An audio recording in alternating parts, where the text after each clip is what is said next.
long as they have convinced themselves that that's what they want to do. They don't even have to convince themselves; they just want to do it.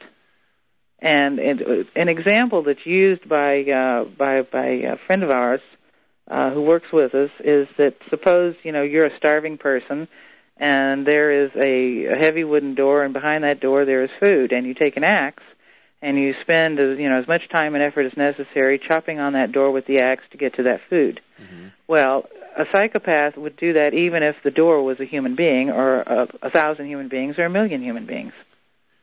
And it would be, to them, it would be a door. And it's just between them and what they want. Right, and so what we have here, and in the White House, is a prime example of somebody who, by his hand or by his order, has literally been responsible for the deaths of, I would say, over 1 million people in his presidency. Absolutely. His father, the same thing, with thousands upon thousands of Iraqis. Hundreds of thousands. Well, and then we've got the issue with the depleted uranium, the vaccines that they're giving to the soldiers. We're going to have to take a break. That was a short segment. Okay, stick with me, Laura. We'll be back in 3. All right, we're back. Michael Herzog. I've got my special guest, Laura Knight-Jadczyk, and we're talking about psychopaths. And we've got a long segment coming up here, Laura, so I'm going to let you continue. I have a couple questions for you, but go ahead, continue, and then I'll pop them in when I have a chance. Well, why don't you just go ahead and ask, because it'll get my brain going here. Oh, okay. Let's go into the spiritual for a moment, because obviously these people do not have a conscience, and I have noticed, and I'm sure that a lot of us have, I know you have, that if you take a look at specific pictures of Dick Cheney or Condoleezza Rice or even George Bush, there's a certain element of evil in their look, in their eye. And my question is along the spiritual lines, and I know that, George Bush and, well, John Kerry both have, they're members of the Skull and Bones, and so is George H.W. Bush. And we know that in there they do really weird rituals. And I'm saying, I'm going down to the road of saying that if these people don't have a conscience, are they worshiping the dark side, or they have no conscience, no perception of spirituality, or what?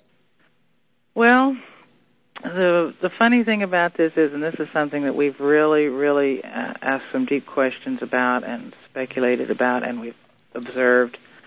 The first thing is that you have to understand that most religions, and I don't want to really offend anybody, because most religions have been taken over by psychopaths. Organized religions. Yeah, because what happens is with any ideology, and here's an example.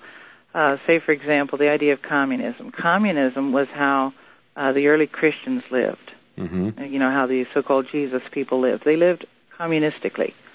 But what communism became under, say, for example, Stalin, was absolutely nothing to do with the communistic principles that the Jesus people lived by. Communism under Stalin was basically state corporatism. The state was a giant corporation, and it owned everything, and everybody was a slave to the state. It had nothing to do with people sharing alike with each other. And that's an example of how an ideology can be taken over and subverted and used for completely different purposes. The same thing has happened with, say, Christianity, Judaism, Islam. These religions have been taken over by psychopaths, and most of the principles of the original founders of the religions have been completely turned around in the same way that George Bush can tell us, black is white and white is black, or they're weapons of mass destruction in Iran. Yes, war is peace, yes. Yeah, war is peace. And so this is the first thing. The second thing is that by way of these religions, they have inculcated into the 96% of the population that are normal, who are not these genetic deviants, these atavistic throwbacks, probably to something like Neanderthal, and have convinced everybody that everybody is created equal and everybody has a soul. And so all of us normal, bleeding heart, liberal type people who love everybody and want to fix the world and want everybody to be nice and get along, grow up believing that all you have to do is love everybody enough, be nice enough, share enough, give enough, and even the most hardened criminal can be saved, can be salvaged. Right, but I don't mean to interrupt you, but that brings a question to mind that really the normal thinking individual is, if you will, a victim because of their weakness of believing such a thing. Absolutely, that's the whole problem. And you see, psychopaths, they understand that. They study us like some sort of a bug under a microscope. They know how to push and pull our emotional buttons. They know how to inspire us with, well, you're either with us or you're against us. Patriotism. Mom, the flag and apple pie, and to use all of these kinds of things on the 96%, and they are able to do it without meaning a word of it, and able to use emotional words that have no content for them, so that the person who is a normal person who is listening says, oh, he says that, he was very sad about the deaths of all of those soldiers, and I saw a tear trickle out his eye, and it made me feel so warm and fuzzy that he cares so much about us, and it's all bullcrap. Well, let me ask you this, now, because since you bring that up, I noticed when this massacre happened at Virginia Tech University, he got on there and he was talking about how saddened he was and blah, blah, blah. And we know that's a lie. But do you think that these people really, some part of the motivation for what they do, and I'm not saying all of it, but I'm saying part of the motivation for what they do is because maybe they envy what we have that they don't, and they actually hate us? Or do you think it's just a totally different agenda than that? They do not envy us.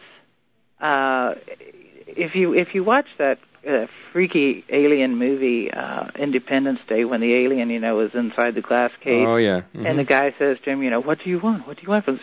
He says, I want you dead, die.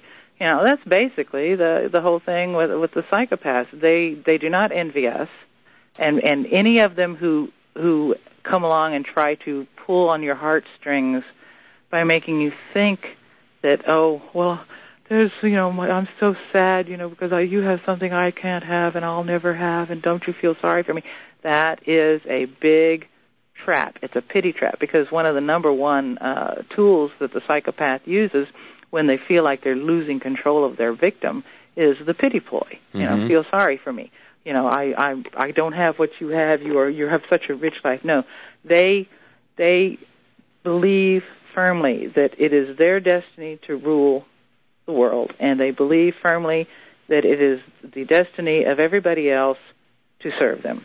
Well, tell me, in your estimation, we have, 535 members of Congress, 100 senators, and we have members of the cabinet and so forth. So we've probably got 700 or so actual government, top-level federal government officials. In your estimation, what percentage of those do you think would probably fall into this category? The large majority, half and half, a small majority of them? The large majority. The large majority. Because and the ones who aren't, genetic deviants have been made psychopathic by the environment, and they have dirty laundry. And you don't think that George Bush and those guys were doing that, illegal wiretapping to listen to John Q. Public, do you? Well, that brings up another thought. I've noticed about some people that if they are literally an evil person, somebody that is, a liar, a cheater, they think everybody else thinks like they do, and they're paranoid. Consequently, I think that part of the reason for the wiretapping and watching the emails and so forth is they're so paranoid. They think that people think along the same lines as they do. Well, I think that they were getting information to control all of the judiciary and all the members of Congress and all the journalists and all the people in corporate positions that that they couldn't control because they weren't deviants. Well, they were just compiling information, so that they could control. Look at how the Dems just, rolled over and played dead on every single thing that they said they were going to do. Mm-hmm. The left-right paradigm is a facade. They've got their marching orders. They're all controlled, whether it be because they're a psychopath or whether it be because they are compromised. They're all controlled. Mm-hmm. The large majority of them. There's a couple of them I can think of that aren't. Ron Paul is one of them. But very few. Very, very few. You can count them on one hand. Yeah. And even if they're not, by the time they get to a place to have any real power, or if they're running for real power, they are faced with the option, or they were tempted with compromise, or they are ultimately faced with the option of converting or killed. Okay. Yeah. The last person I could think of that actually made it to the presidency, and I think, and again, listeners out there, I'm not saying it was, but I think that he was uncompromised, was John F. Kennedy. Okay. Yeah. Ever since then, it's been downhill. But another fact, or another thought that I had, is that, you know, regarding their how do I want to say it? Their sexual persuasion. I know that we've seen a lot of scandal with pedophilia in the White House, with homosexuality. Are these people